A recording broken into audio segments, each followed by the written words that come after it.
শুরু করছি ৪২-৪২। নির্বাচনের আগে বাংলার ৪২টা আসনের প্রবণতা কেবল নয়, সেই প্রবণতা কিভাবে বদলে বদলে যাচ্ছে সেটারও খবর দেব আমি, অনিকেত চট্টোপাধ্যায়।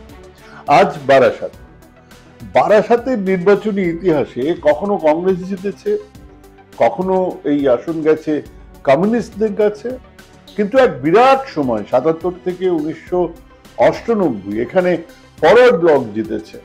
মধ্যের ওই ১৯৮৪ ব্যতিক্রমী নির্বাচনকে বাদ দিলে ফরওয়ার্ড ব্লকের সংগঠন এখানে ছিল, কিন্তু যতদিন গেছে সে সংগঠন দুর্বল হয়েছে, বেড়েছে সিপিআইএম এর সংগঠন। ২০০৪ যখন আবার ফরওয়ার্ড ব্লক এই আসন দখল করলো, তখন কিন্তু পেছনের শক্তি সিপিআইএম।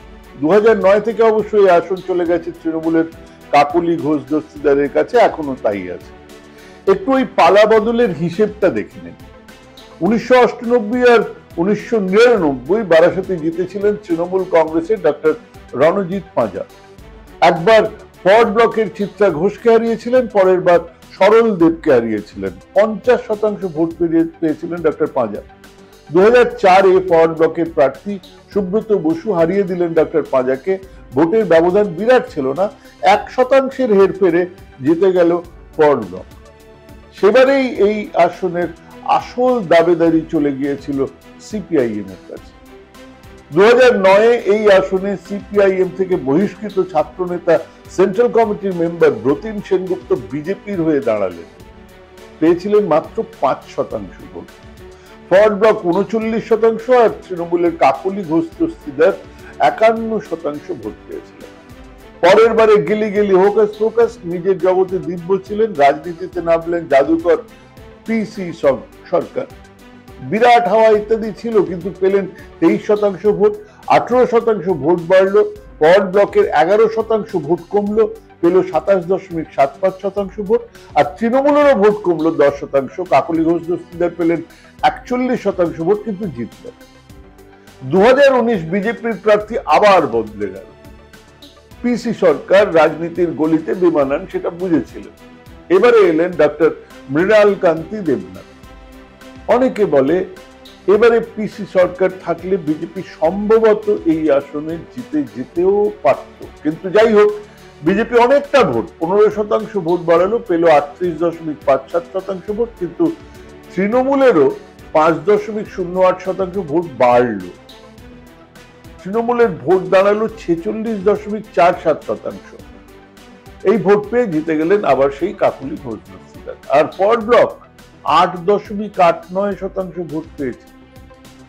এবারে তৃণমূলের প্রার্থী কাকলি ঘোষ দস্তিদার, বিজেপির আবার নতুন প্রার্থী এবারে বনগাঁ দক্ষিণের বিধায়ক স্বপন মজুমদার, আর ফরওয়ার্ড ব্লকের জেলা সম্পাদক সঞ্জীব চ্যাটার্জি। প্রথমে ফরওয়ার্ড ব্লক এই আসনে দিয়েছিল এক শিক্ষক নেতা প্রবীর ঘোষকে। নাম ঘোষণার পরেই সিপিআইএম এর যুব সংগঠন থেকে জানানো হয় এই প্রবীর ঘোষ বিজেপি ঘনিষ্ঠ। একদিনের মধ্যেই তাকে নিয়ে বিরাট বিতর্ক শুরু হয়। তিনি নাকি বিজেপির ঘনিষ্ঠ শিক্ষক সংগঠনে কার্ড ঝুলিয়ে, গেরুয়া কার্ড ঝুলিয়ে সেখানে গিয়েছেন, এই সমস্ত ছবি টবিও বের।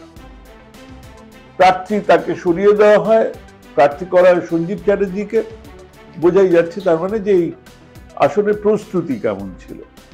বিধানসভার হিসেবে হাবড়া, অশোকনগর, রাজারহাট, নিউ টাউন, বিধাননগর, মধ্যমগ্রাম, বারাসাত, দেগঙ্গা সব কটা বিধানসভা তৃণমূলের হাতে, এবং বিরাট ভাবে।